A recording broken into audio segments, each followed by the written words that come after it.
La liberté que pourra avoir le Saint-Esprit de travailler en nous sera le test et la confirmation de sa présence. Voyez ce que l'apôtre dit ici. Où est l'Esprit du Seigneur? Il y a la liberté. 2 Corinthiens 3, 17. Il fait bien sûr une comparaison en contraste avec l'ancienne dispensation de la loi. Moïse contraint, vous devez ou vous ne devez pas. Cela parle d'esclavage, de servitude, de limitation, de suppression, de répression, d'un anxieux et irritable effort. Maintenant, tout cela est mis de côté. L'Esprit est venu et il a sa méthode.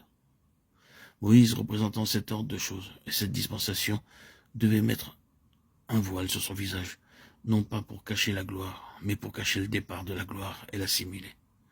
Car ce fut la dispensation de la simulation et de l'extériorisation.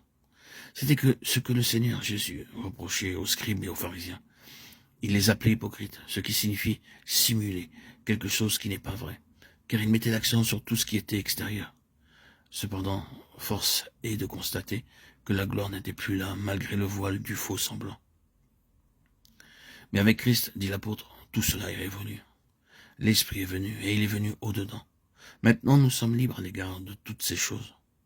Quand l'Esprit est Seigneur, il y a la liberté. Tout est spontané, et cela se manifeste simplement. Vous ne devez pas le faire croire, vous efforcer, vous inquiéter ou le refouler. Si le Saint-Esprit est là, cela se fait. Et qu'est-ce qui se produit? La gloire du Seigneur, qui est la perfection de son état d'homme accompli, se manifeste et s'exprime elle-même en nous spontanément. C'est la vie de l'Esprit. C'est la vie chrétienne normale. Il y a quelque chose d'anormal si cela va au-delà ou en deçà de cela. Mais le normal, c'est que l'Esprit Saint, en se frayant une voie, manifeste le Christ de plus en plus dans nos corps mortels. Ainsi, c'est le travail du Saint-Esprit qui est le cœur de tout cela. Le Saint-Esprit a pris entre ses mains la responsabilité de tout cela.